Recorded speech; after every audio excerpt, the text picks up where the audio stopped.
everyone. Welcome to another Experiencing GhiaLogic. Hello, my beautiful, my wonderful, and my loyal listeners. Welcome to another episode of Experiencing GhiaLogic. I'm your lovely host, GhiaLogic, and this is episode 260. Come on, Kobe. Today we'll be featuring my dog.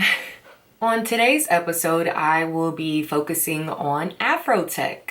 Yes, AfroTech was hosted this year in Houston, Texas, from November 13th to November 16th. And if you don't know what AfroTech is, let me go ahead and fill you in now. AfroTech connects thousands of Black tech innovators with inclusive tech companies from around the world. So for the very first time, it was in Houston, Texas. I believe the last 2 to 3 years, it has been in Austin. It was centered at the George R. Brown Convention Center in downtown. And some are saying that this is the start of the Silicon Bayou. You get it? Silicon Valley, that's in California. Now the Silicon Bayou, that's in Houston because we live in a bayou. Yeah. Over 30,000 people were here in town attending this convention. AfroTech is a 4-day, 5-day long convention. So 13, 14, 15, 16. And of course that's a Saturday. So some people still trickle over on Sunday and go to events and things like that. But yes, over 30,000 people attended the convention. And I would say even double that were in town just to attend the networking events. A lot of people were in town this past week. The city was at capacity, for sure. For sure. That's awesome. That's awesome. This year's focus was artificial intelligence, and rightfully so, right? I mean, we have Claude AI, Canva, even Google's using AI. We have an Apple AI, my favorite, ChatGPT. So that was an excellent focus of this year's AfroTech convention. And in the convention, they had a lot of AI there, specifically Google. They had robots, things like that, and some people were even actively programming right there with their computers with people from these companies. So super duper cool, super inspiring. I saw American Express. They were doing interviews on the spot, in different groups. At a Google event that I went to, which was called Industry Link HTX, they had a Google Pixel phone set up, and it was taking pictures of us and making it into AI. It was interesting. So the company Disney paid for a handful of HBCU professionals to attend this year's AfroTech. So also you can go online and they have a template at the AfroTech website, and you can send that template off to your employer to see if they will advocate and pay for your ticket to get you into next year's AfroTech. It's kind of cool. If your employer wants to write that off on their taxes, and be an inclusive employer, thumbs up to them. So there's different ways to finesse, for sure. So my biggest takeaways were, it was so many people in the city. So networking was literally just so easy.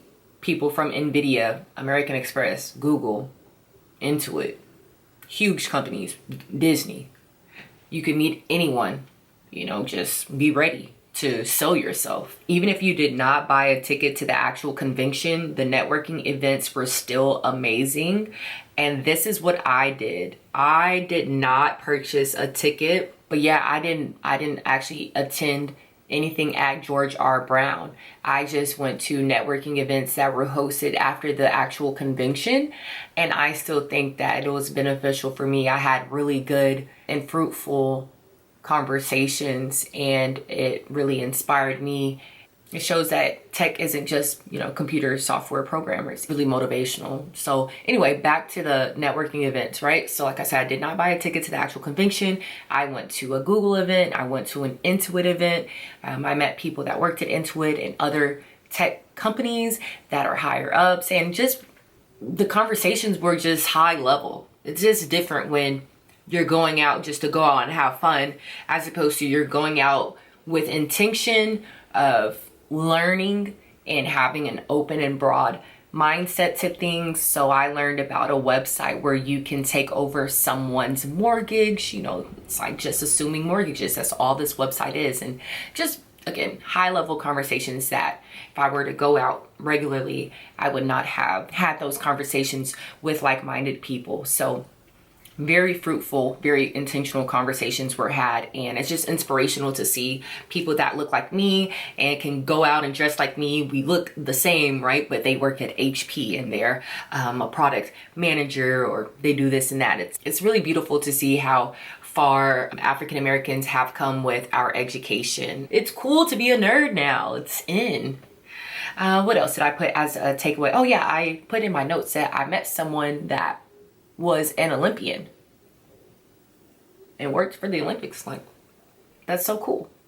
Also, I put as a bullet point, don't let your current career intimidate you or shy you away from attending. Certain people were just in town to throw events. So there were certain groups that were in town just to throw events for AfroTech. I think it's called like sold out shows or sold out whatever.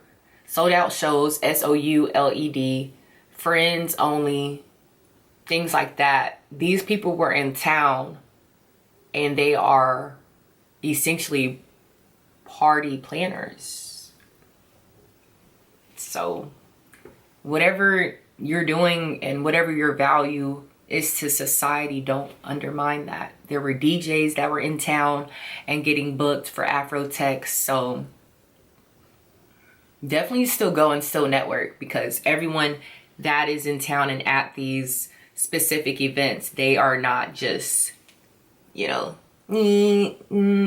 person behind the computer all day. Some people are just regular people.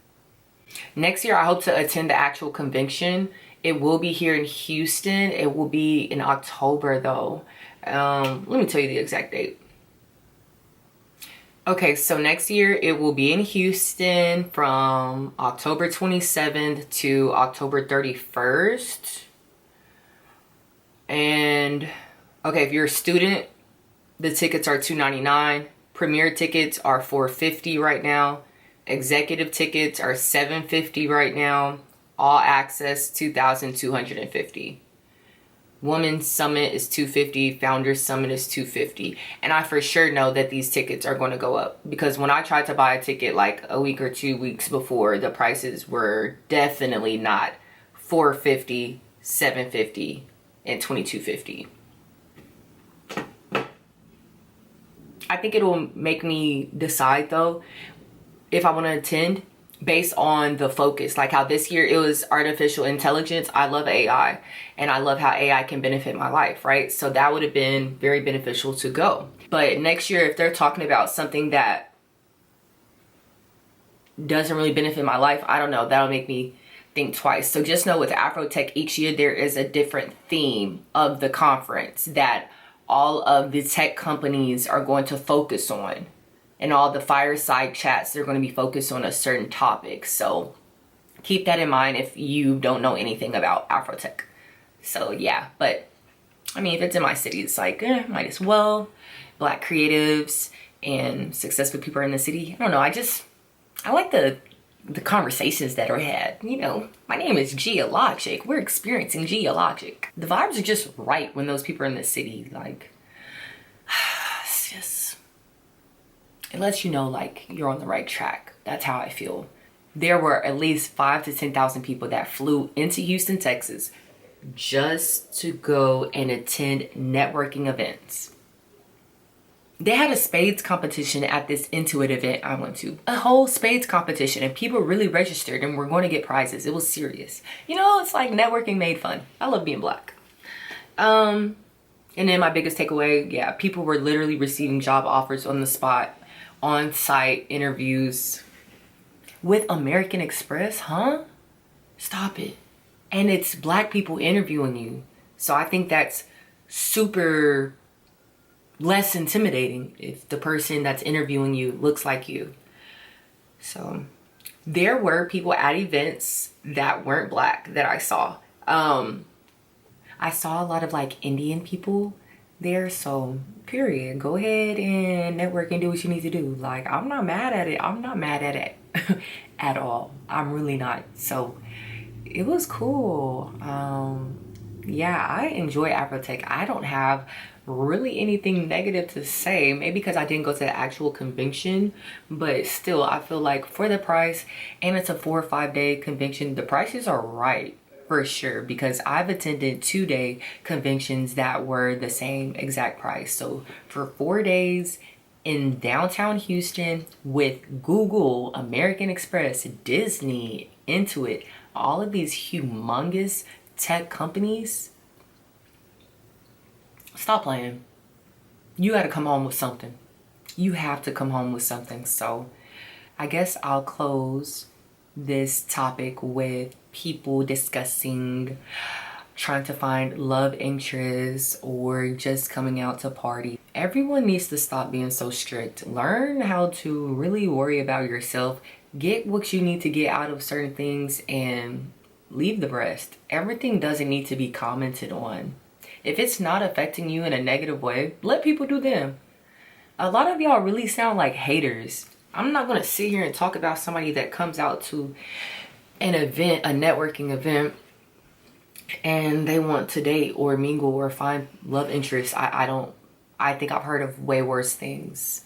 Or you're mad because they've been in a convention all day taking in information, and then at night they want to go to a party or go to a lounge. It's giving hater. It's giving you're not thinking we're adults here. Because I saw people at AfroTech that were like 50 at these events. So I'm seeing people that are for sure over 40 years old at these events. So you think your life is just going to end like once you hit 20, 21, 22 and everything just has to be convention? Like, no. If people want to go out and pop out, they can do that. And I think that's also the cool thing about putting it in Houston, whereas like Austin is cool, it's fun, but Houston is the #1 diverse city in the country. So whatever you want to do here, the possibilities are endless. If you really want to pop out, go crazy, you can. If you want to do something chill at a hookah lounge, you can.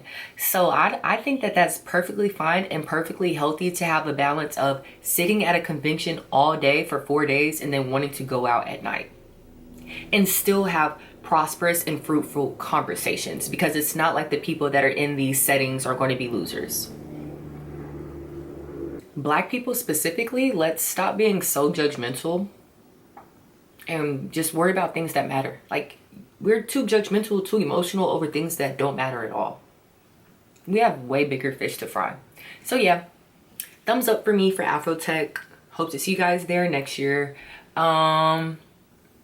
Beyonce is performing in Houston, Texas at the NRG Stadium when the Texans play the Ravens on Christmas. That will be streamed on Netflix. I would love to finesse that, or not even finesse. I would love for somebody to ask me to go to the game. So please, if you're seeing this, please let's go to the game. Please. I would love to see it.